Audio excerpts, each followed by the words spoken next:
Hai, selamat datang kembali di AHA Channel Sobat. Kali ini kita kembali dengan pertunjukan dan tontonan yang luar biasa. Kita sebagai makhluk hidup sudah sepantasnya untuk saling tolong-menolong. Bahkan antara hewan dan manusia yang mereka tidak saling memahami dalam bahasa lisan dan tutur kata saja, mereka bisa saling memahami. Contohnya dalam video kali ini Sobat AHA Channel, di mana beberapa hewan mereka meminta pertolongan kepada manusia, entah untuk menyelamatkan dirinya sendiri maupun untuk menyelamatkan temannya. Oke, langsung saja. Kita awali dengan tiba-tiba datangnya 2 ekor anjing ini kepada seorang paman. Sebut saja Paijo nama samarannya. Kedua anjing ini berlari ke arah Paijo dan seperti hendak mengatakan sesuatu. Mereka terlihat gelisah dan beberapa kali memeluk Paijo.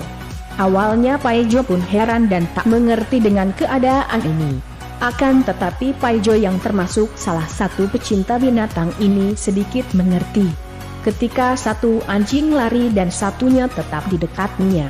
Dan segera si Paijo mengikuti anjing itu untuk meyakinkan sesuatu. Dan benar, ternyata ada seekor anjing yang terjatuh ke kolam, dan tak bisa bangkit lagi. Dan segeralah si Paijo dengan sigap menyelamatkan nyawa si anjing. Setelah diselidiki, usut punya usut, kejadian ini terjadi karena si anjing husky berniat melakukan prank kepada kedua kawan anjing bulldog yang sedang berduaan, nongkrong mojok di atas kolam dan mengacuhkannya. Akan tetapi prank gagal, karena kawannya nggak bisa naik dari kolam. Wuleh, lain kali hati-hati ya maan anjing. Untung saja ketemu paman Paijo yang cepat tanggap dan pengertian.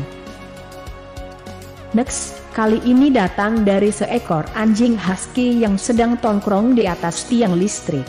Dia terlihat sedang santai menikmati silirnya angin pagi. Tapi tunggu dulu.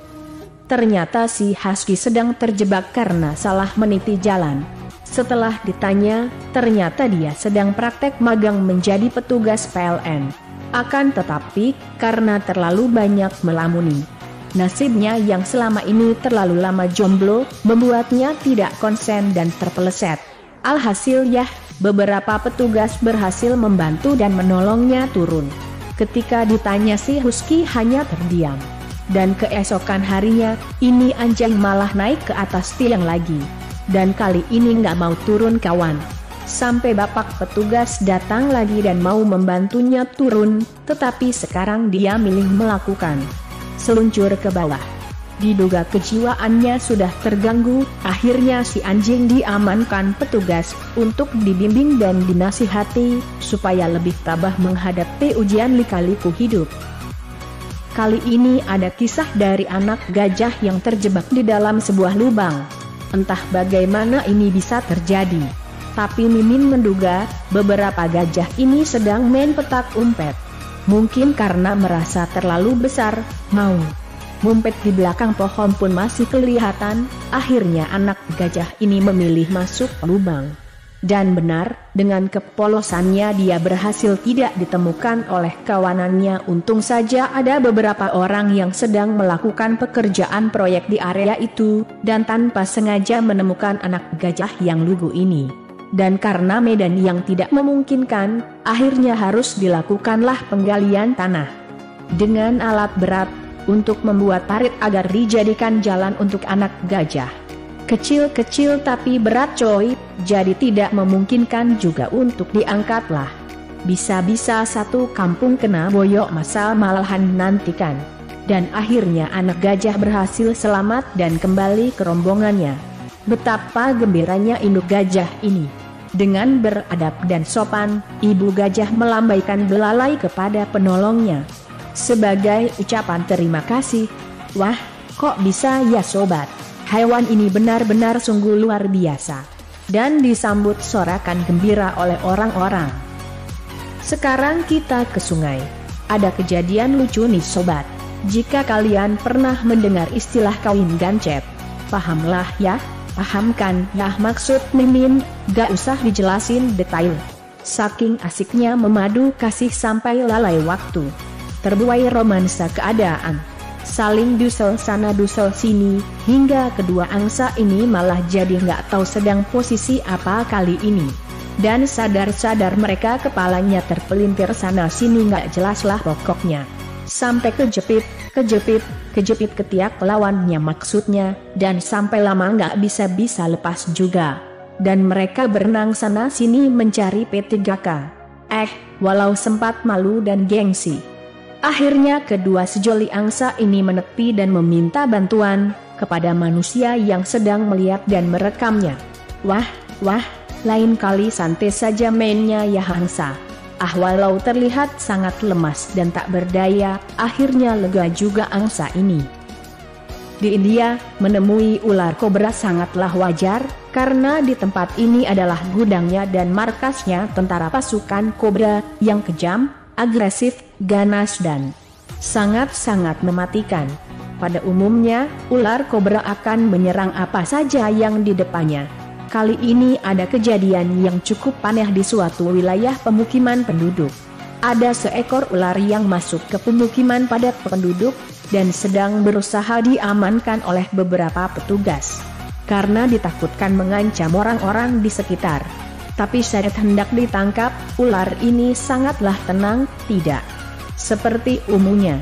Dia hanya mengangkat kepalanya dan seperti sedang meminta sesuatu. Ular ini seperti sedang meminta damai sajalah karena sendirian. Dan lawannya banyak. Dan benar, ketika salah satu petugas mencoba memberinya minuman dingin, akhirnya ular kobra ini sangat lahap minumnya kawan, dan sampai-sampai habis satu botol air mineral loh.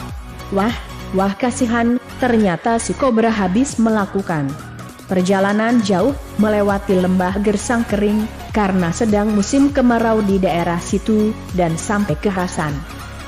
Tahukah Sobat AHA Channel? Koala adalah hewan yang sangat santai dalam menjalankan kehidupan sehari-hari. Hewan ini selalu berpegang teguh pada prinsip alon-alon asal kelakon. Koala sangatlah mudah diajak bersahabat. Seperti contoh, di rumah Mbak Nining suatu hari kemasukan tamu tak diundang. Namanya si koala. Dikira mau ngintip Mbak Ning, siapa tahu lagi mandi renang di kolam renang. Ternyata koala ini sedang kehausan, dan dia minum air di dekat kolam. Tiba-tiba si koala memasukkan tangannya ke kolam, dan seperti mengisyaratkan sesuatu. Dan benar juga, ternyata Mbak Ning sedang renang di kolam loh sobat, dan si koala berusaha memanggilnya. Mbak Ning yang langsung peka. Akhirnya datang menghampir, dan menyuapi koala minum dengan tangannya dari air kolam. Eleh. Si koala akhirnya memberi ucapan terima kasih dengan mencium Mbak Ning. Wah. Mimin bingung. Kok bisa untung bertubi-tubi ya? Walah, tahu barang bagus saja ini si koala. Dia mendapat momen terbaik dalam hidupnya. Beginilah seharusnya kehidupan di dunia ini, untuk saling menyayangi sesama makhluk hidup, saling menolong, dan jangan menyakiti. Meski tidak juga harus seperti si koala dan Mbak Ning, akan tapi, dengan kita selalu menjaga, peduli, merawat dan jangan pernah merusak habitat alam hewan, itu juga termasuk bagian kita menyayangi mereka, yang sama-sama memiliki hak untuk hidup, dengan aman dan nyaman.